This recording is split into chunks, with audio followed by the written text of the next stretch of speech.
흔들리지 않는 이유라는 주제로 함께 말씀을 나누도록 하겠습니다. 우리는 살아가면서 삶의 많은 문제들을 만납니다.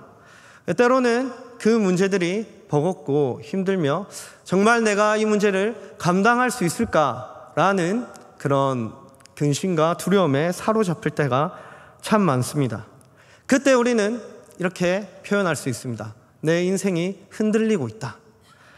내 인생이 흔들리고 있을 때 우리는 두렵고 떨리는 그런 근심 가운데 갇혀 있을 때가 참 많습니다. 이 땅에서 살아가면서 우리가 한 번은 꼭 겪게 되는 일들이죠. 오늘 이 시편 기자도 이 다윗도 바로 이 삶의 문제를 만나게 됩니다. 이 다윗은 우리가 잘 알다시피 좀 쫓기는 인생을 살아왔습니다. 사울에게 쫓겼고 그리고 자신의 아들 압살롬에게 또 목숨의 위협을 받으면서 쫓기는 그런 삶을 살아왔던 것이 바로 다윗입니다.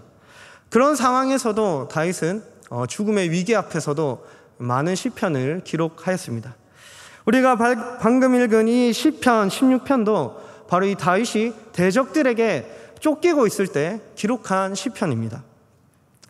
우리도 이 다윗처럼 삶의 문제를 참 많이 만나게 됩니다. 우리는 삶의 문제 속에서 쉽게 흔들리고 이 인생의 광풍이 불 때 망할 것만 같은, 내 인생 끝장날 것만 같은 그런 두려움이 엄습해올 때가 참 많습니다. 그때 우리는 평안을 잃어버리는 것이죠. 마찬가지로 오늘 본문을 보니까 이 다윗이라는 인물도 어쩌면 우리보다도 더 큰 인생의 광풍을 만났다고 할 수 있습니다. 그는 지금 단순히 인생이 힘든 것을 넘어서서 자신의 목숨이 위태로운 상황입니다. 죽음의 위협 앞에 서 있는 이런 삶의 큰 문제 앞에 다윗은 서 있는 것입니다. 그런데 오늘 말씀을 보니까 이런 위급한 상황이고 힘든 상황 속에서도 다윗이 시편 16편을 통해 놀라운 고백을 하고 있습니다. 어떤 고백이냐? 한마디로 말하면 나는 흔들리지 않는다. 수많은 시련과 고난과 삶의 문제 앞에서도 나는 흔들리지 않는다 라고 고백을 하고 있습니다. 그렇다면 다윗이 흔들리지 않는 이유가 무엇일까요? 저는 오늘 이 본문을 통해서 다윗이 흔들리지 않을 수 있었던 이유를 세 가지로 살펴보고자 합니다. 첫 번째로는 다윗이 흔들리지 않을 수 있었던 이유는 하나님의 보호하심을 신뢰하였기 때문입니다. 오늘 본문 1절에서 2절입니다.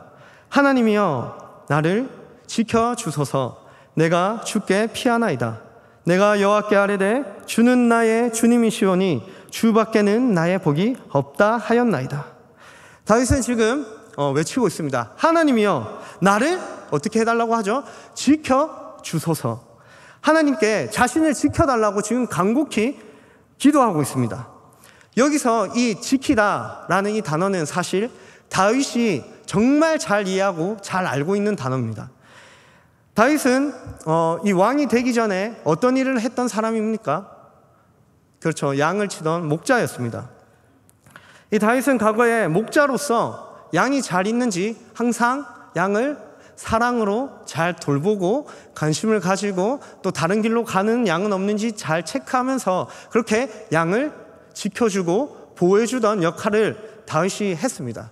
이 다윗이라는 인물은 그 양을 지킬 때, 보호할 때 그냥 대충 하지 않고 정말 이 양을 소중히 다루고 사랑으로 다스리면서 이렇게 양을 잘 다스렸던 그런 목자였죠. 이런 경험이 있기 때문에 다윗이 이 지키다라는 의미를 가장 잘 이해하고 있었던 인물이라 할 수 있습니다. 그런 이해 속에서 지금 다윗이 말하고 있는 겁니다. 하나님, 나를 사랑으로 다스려 주시옵소서. 나를 지켜 보호하여 주시옵소서. 저 대적들의 위협 앞에서도 하나님이 나의 목자가 되시오니 하나님 나의 길을 인도하시고 나를 보호하시고 지켜주시길 바랍니다 라고 그렇게 고백을 하고 있는 겁니다. 다윗은 그 하나님을 신뢰하고 의지하고 있는 것이죠. 그렇게 다윗은 하나님께 자신을 지켜달라고 외치면서 그분의 품으로 달려가고 있는 겁니다. 다시 말해서 하나님 품에 쏙 안기는 겁니다. 그게 다윗이 말하고 있는 바로 죽게 피한다라는 의미죠. 주님의 품으로 도망을 치는 겁니다. 제가 이 의미를 조금 더 이해하기 쉽도록 제가 한 가지 예를 들도록 하겠습니다. 제가 초등학생 때쯤에 KBS에서 상영했던 프로그램이 있었습니다. 바로 전설의 고향이라는 무서운 드라마였습니다. 다들 아시죠? 이게 매년마다 항상 그 여름에 했던 기억이 납니다. 6월부터 8월까지 했었나? 어쨌든 그때 방영을 했는데 제가 그걸 무섭지만 매주 봤습니다. 그걸 보고 문제는 보고 나서 밤에 잠을 제가 잘 잤을까요? 못 잤을까요? 동생이 있어서 동생이랑 같이 자지만 그래도 너무 무서운 거예요. 그때 제가 어떻게 하냐면 이제 방문을 열고 나가서 엄마가 있는 방에 들어가서 엄마 품에 쏙 안기는 겁니다. 그러면 그때 제 마음에 뭐가 찾아오냐면 평안이 찾아옵니다. 그 엄마의 따뜻한 품 안에 있으면 전설의 고향의 그 두려움의 위협이 싹 사라지는 것이죠. 지금 다윗이 바로 그렇게 하나님 나를 사랑으로 다스려 주십시오. 나를 사랑으로 안아 주십시오. 내가 당신의 품으로 갑니다 라고 하면서 그분의 품에 쏙 안기는 것입니다. 다윗은 바로 이 사랑을 알고 있었기 때문에 흔들리지 않았던 것이죠. 그래서 다윗이 이렇게 고백합니다. 주는 나의 주님이시오니 주밖에는 나의 복이 없다 하였나이다. 이 말은 쉽게 말해서 하나님만이 저를 지켜주실 수 있습니다. 하나님이 주시는 그 복이 나를 인도하고 나를 살리는 길입니다. 오직 하나님 한 분밖에 없습니다. 이것이 다윗의 고백이었습니다. 세상은 우리를 지켜주고 보호해주지 않습니다. 돈과 권력이 우리를 지켜주지 못합니다. 심지어 나의 배우자, 나의 친구, 나의 자녀, 나의 부모도 우리를 완전하게 지켜줄 수 있는 존재가 되지 못합니다. 그들도 사실은 완전한 분의 도움이 필요한 연약한 자들입니다. 따라서 우리를 완전히 그리고 가장 안전하게 지켜줄 수 있는 분은 다름 아닌 하나님이라는 사실을 믿으시길 바랍니다. 다윗이 바로 이것을 신뢰하였기 때문에 삶의 문제 앞에서도 그분의 사랑의 품에 들어가 그분의 인도하심을 신뢰함으로 흔들리지 않을 수 있었던 겁니다. 다윗이 그리고 두 번째로 흔들리지 않을 수 있었던 이유는 바로 하나님의 채우심을 신뢰하였기 때문입니다. 5절에서 8절 말씀입니다.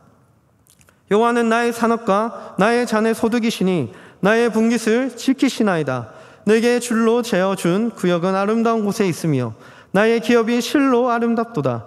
나를 훈계하신 여호와를 송축할지라. 밤마다 내 양심이 나를 교훈하도다. 내가 여호와를 항상 내 앞에 모시며 그가 나의 오른쪽에 계심으로 내가 흔들리지 아니하리로다. 아멘. 다윗은 다음과 같은 고백을 하고 있습니다.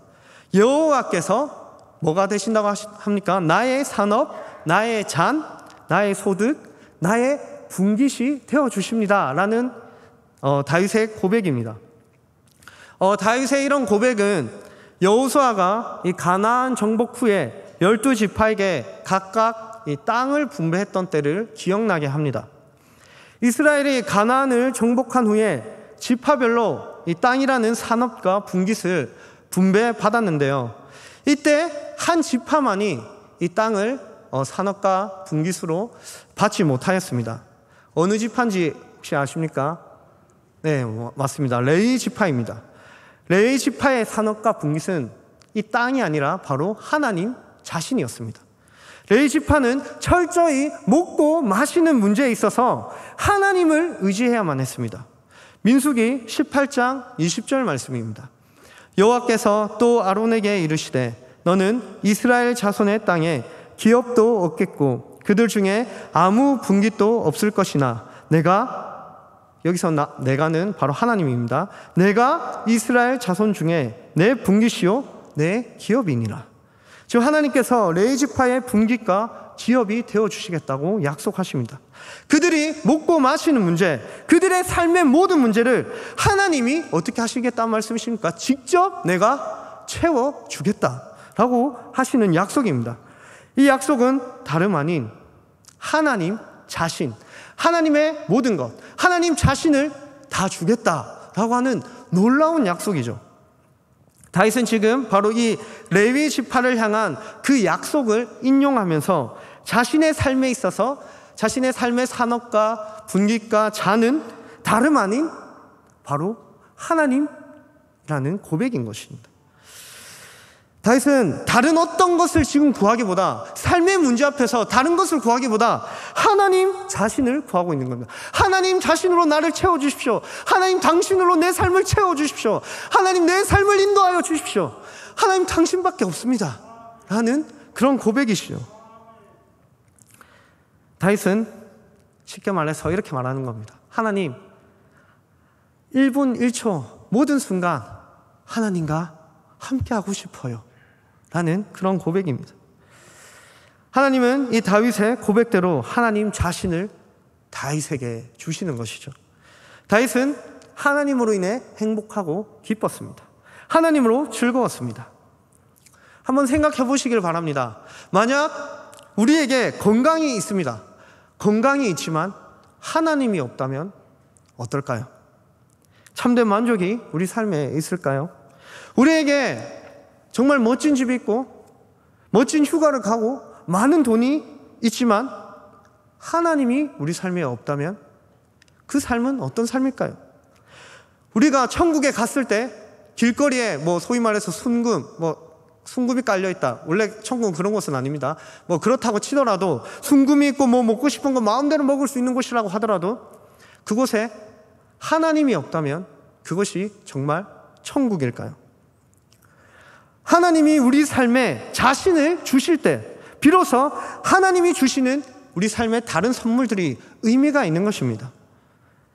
예를 들어 이겁니다. 한 가지 예를 들어 보겠습니다. 어떤 부부가 있습니다.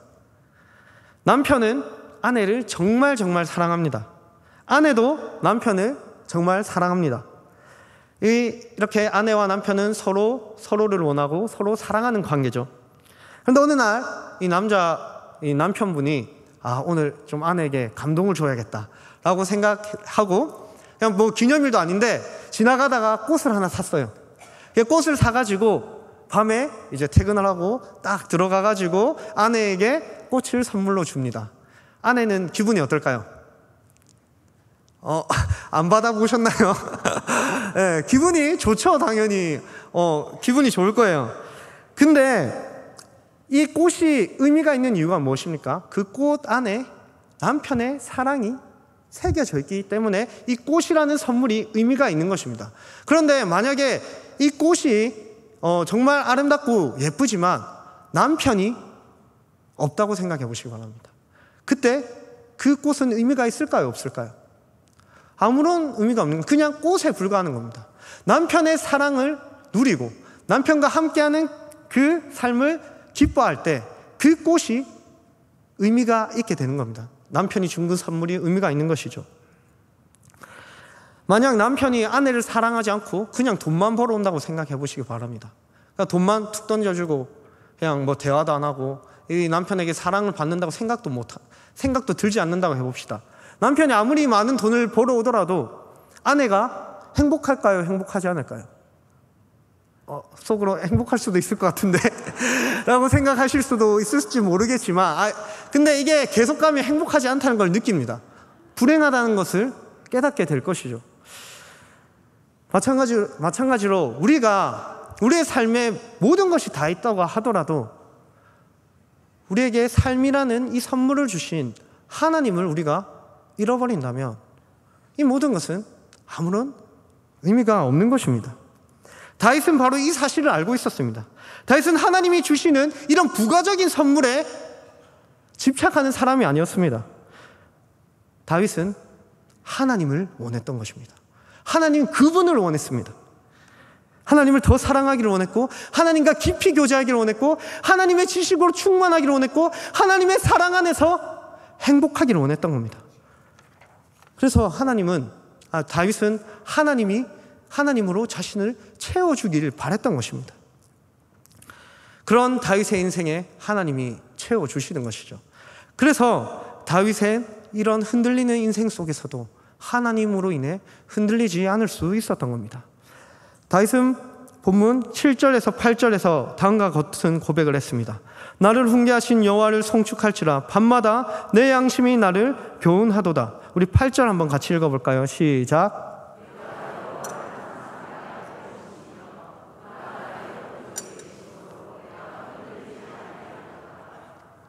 아멘.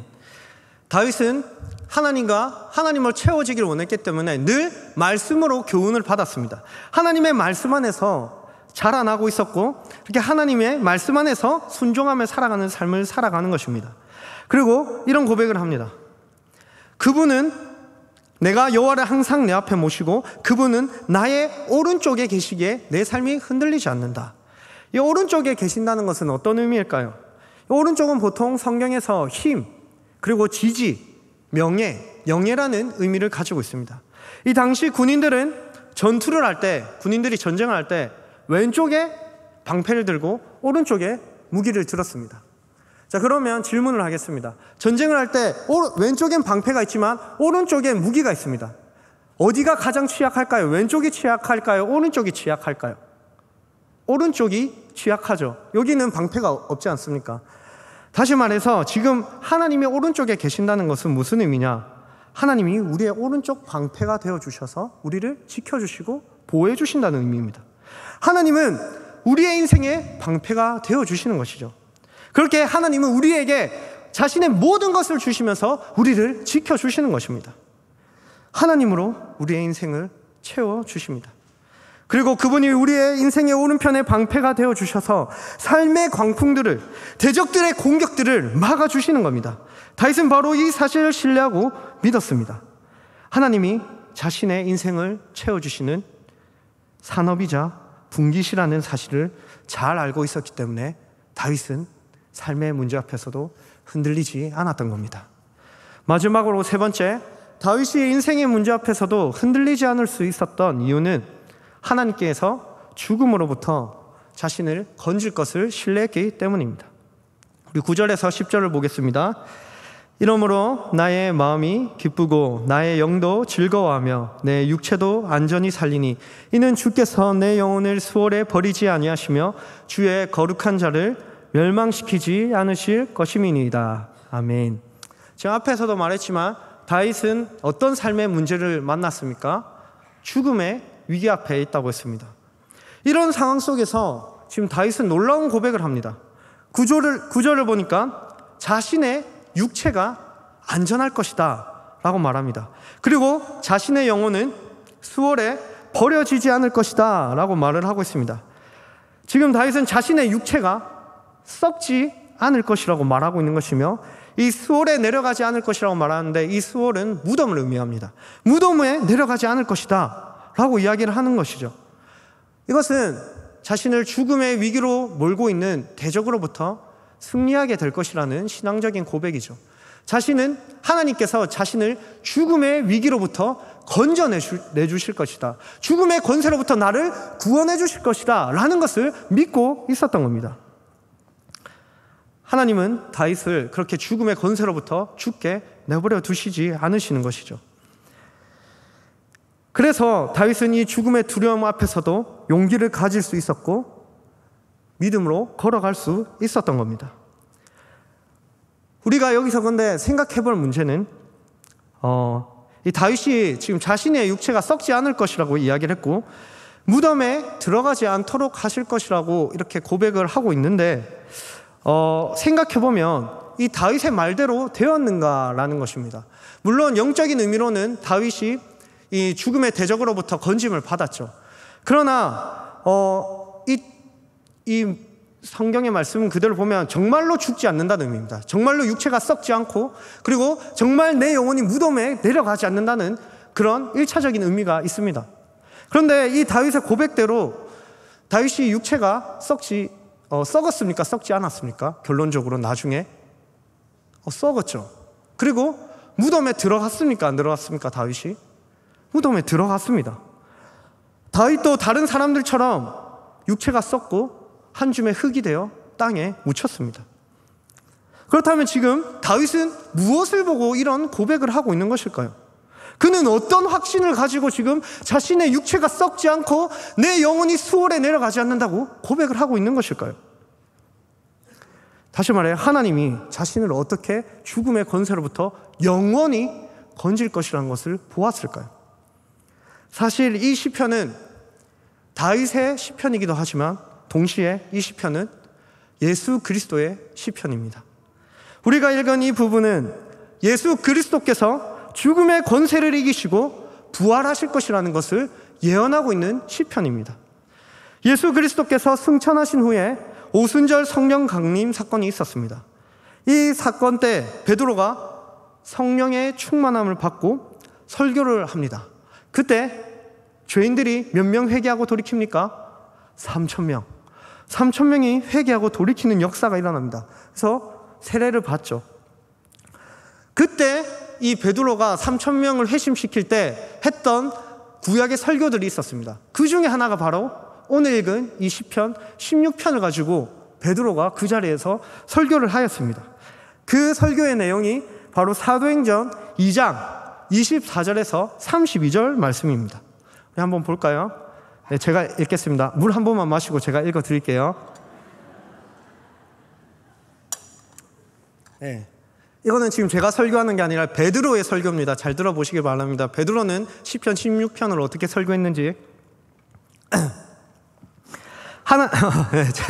하나님께서 그를 사망의 고통에서 풀어 살리셨으니 이는 그가 사망에 매여 있을 수 없었음이라. 다윗이 그를 가리켜 이르되 내가 항상 내 앞에 계신 주를 배웠으며 나로 요동하지 않게 하기 위하여 그가 내 우편에 계시도다. 그러므로 내 마음이 기뻐하였고 내 혀도 즐거워하였으며 육체도 희망에 거하리니 이는 내 영혼을 음부에 버리지 아니하시며 주의 거룩한 자로 썩음을 당하지 않게 하실 것이미로다. 주께서 생명의 길을 내게 보이셨으니 주 앞에서 내게 기쁨이 충만하게 하시리로다 하였으므로 형제들아, 내가 조상 다윗에 대하여 담대히 말할 수 있노니 다윗이 죽어 장사되어 그 묘가 오늘까지 우리 중에 있도다. 아까 제가 말했죠. 시편의 말대로 지금 육체가 썩고 무덤에 들어갔다는 겁니다. 다윗의 고백과는 다르게. 자, 그리고 다시 읽겠습니다. 그는 선지자라 하나님이 이미 맹세하사 그 자손 중에서 한 사람을 그 위에 앉게 하리라 하심을 알고 미리 본고로, 다윗이 미리 봤다는 겁니다. 미리 본고로 그리스도의 부활을 말하되 그가 음부에 버림이 되지 않고 그의 육신이 썩음을 당하지 아니하시리라 하더니 이 예수를 하나님이 살리신지라 우리가 다 이 일의 증인이로다. 아멘. 지금 베드로는 다윗을 선지자라고 소개하고 있습니다. 다윗은 지금 시편 16편을 통해서 예수 그리스도의 죽음과 부활을 예언하고 있는 것입니다. 다윗은 죽었고 무덤에 묻혔습니다. 그는 육체가 썩었습니다. 따라서 이 시편 16편은 최종적으로 죽음의 권세를 이기실 분, 바로 예수 그리스도를 가리키는 시편이었던 겁니다. 하나님은 다윗의 말대로, 이 다윗이 예언한 대로 예수 그리스도의 육체를 썩게 내버려 두시지 않으셨습니다. 그를 무덤에 영원토록 있게 하지 않으셨습니다. 그분은 무덤에서 며칠 만에 살아나십니까? 3일 만에 부활하십니다. 그는 수월에 영원토록 있지 않았습니다. 하나님의 약속대로 우리 주 예수 그리스도는 죽음을 이기시고 3일 만에 부활하셔서 그분의 부활로 말미암아 죄인들을 죄의 권세로부터 건져내셨습니다. 그분이 죽음의 권세로부터 승리하셨습니다. 그분이 죄악의 권세로부터 승리하셨습니다. 그리고 이 죄인들을 구원하시고 우리를 자유하게 하신 것입니다. 따라서 이 시편 16편은 다윗의 시편이기도 하지만 동시에 예수 그리스도의 시편입니다. 그렇다면 우리는 이 시편 16편을 그리스도의 관점으로 다시 바라보아야 합니다. 우리는 지금까지 다윗이 흔들리지 않았던 이유를 세 가지로 살펴보았습니다. 첫 번째, 다윗은 하나님의 보호하심을 신뢰하였기 때문에 흔들리지 않았습니다. 두 번째, 다윗은 하나님의 채우심을 신뢰하였기 때문에 흔들리지 않았습니다. 세 번째, 다윗은 자신을 죽음의 위기로부터 하나님이 건져주실 것을 신뢰하였기 때문에 흔들리지 않았습니다. 그렇다면 예수님은 이 시편을 보면서 어떤 생각을 하셨을까요? 우리 주 예수님도 구약 성경을 읽으셨습니다. 특별히 이 시편을 많이 사랑하셨고 그리고 설교할 때 많이 인용도 하셨습니다. 주님도, 우리 주 예수 그리스도도 이 시편 16편을 읽으셨다는 겁니다. 그렇다면 우리 주님은 이 다윗의 시편을 보면서 어떤 생각을 하고 계셨을까요? 예수님은 완전한 하나님이시지만 동시에 완전한 인간이기도 하십니다. 그분도 이 시편 16편을 보면서 하나님의 약속을 신뢰하였던 겁니다. 겟세마네 동산에서 그분은 이 잔을 피할 수만 있다면 피할 수 있게 해달라고 그렇게 원하셨습니다. 그러나 그분은 아버지의 뜻대로 되기를 원하셨습니다. 지금 예수님도 다윗과 같이 죽음의 위기 앞에 놓여 있습니다. 어떤 삶의 문제입니까? 예수님은 지금 십자가라는 죽음의 형벌 앞에 서 있는 겁니다. 예수님도 우리와 동일하게 삶의 문제에 흔들리고 계시다는 겁니다. 그래서 그분도 피할 수만 있다면 피할 수 있게 해달라고 기도하셨죠. 그러나 그분이 이 시편 16편을 보면서 어떤 믿음으로 나아가셨을까요? 우리 예수님도 이 다윗의 고백을 보면서 하나님이 나를 지키시고 보호하신다는 것을 예수님도 신뢰하였습니다. 예수님은 날마다 하나님과 교제하며 하나님의 사랑 안에서 하나님과 연합하여 하나님 뜻대로 순종하며 나아갔던 그런 분이셨습니다. 그분은 그렇게 하나님의 보호 아래에서 자신의 공생의 사역을 이루어 가셨던 것이죠. 그리고 이 예수님께서는 하나님으로 날마다 채워졌습니다. 늘 하나님과 교제하며 하나님께 기도하며 하나님으로, 하나님의 영광으로 가득하셨죠. 그리고 그분은 이 다윗의 예언을 보시면서 내가 이 십자가의 길을 걸어가야 하지만, 이 나의 삶의 문제, 이 십자가가 나를 흔들지만 내가 이 죽음을 이기고 3일 만에 부활해서 나의 백성들을 나의 아버지가 구원하실 것을 예수님도 신뢰하고 나아갔던 것입니다. 삶의 문제 속에서도 예수님도 성부 하나님의 뜻을 따라 걸어갔다는 것이죠. 사랑하는 성도 여러분, 우리가 어떻게 하나님과 하나님의 보호하심과 채우심과 그리고 그분의 건지심을 누릴 수 있게 되었습니까? 바로 예수 그리스도께서 먼저 그 길을 걸어가셨고 그리고 그분이 죽음의 권세를 이기시고 부활하셔서 우리에게 영원한 생명을 주셨기 때문입니다. 그리스도 안에 있는 자들만이 이제는 하나님의 보호하심을 누릴 수 있게 된 것입니다. 그리스도 안에 있는 자들만이 하나님의 채우심을 누리게 되는 것입니다. 더욱 놀라운 것은 그리스도 안에 있는 자들은 다윗이 말했던 대로 육체가 썩지 않고 우리의 영혼이 수월에 가지 않습니다. 왜 그렇습니까? 예수 그리스도께서 부활의 첫 열매가 되어주셨기 때문에 우리도 어떻게 되죠? 마지막 날 영광스러운 부활의 몸을 입고 부활하게 되는 것입니다. 따라서 다윗의 고백이 거짓이 아닌 것이죠. 다윗은 자신의 육체가 썩지 않는다고 이야기합니다. 자신의 영혼이 수월에 내려가지 않는다고 이야기합니다. 무엇을 보고 그런 말도 안 되는 고백을 할 수 있었을까요? 다윗도 바로 이 그리스도를 본 것입니다. 우리를 죄로부터, 사망의 권세로부터 우리를 부활시키실 그 그리스도께서 우리를 마지막 날 영광스러운 부활의 몸을 입게 하시고 하나님의 무한하신 그 사랑 안에서 그분의 지키심과 보호하심 아래에서 그분의 사랑의 교제를 누리며 그분 안에서 영원토록 행복할 것이라는 것을 다윗은 보았던 것입니다. 이것이 바로 그리스도 안에 있는 자들에게 주어지는 복인 것입니다. 사랑하는 성도 여러분, 말씀을 맺겠습니다.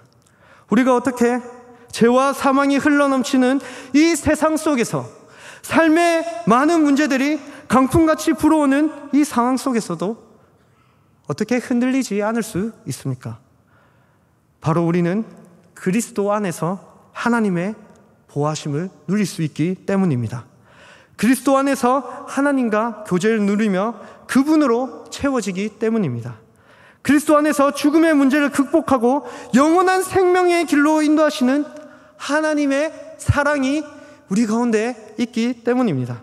오늘도 이 사실을 신뢰하고 믿음으로 이 험한 세상, 죄악으로 가득한 세상 속에서도 흔들리지 않고 믿음으로 순종하며 나아가는 저와 모든 성도님들 여러분들 되길 간절히 소망합니다.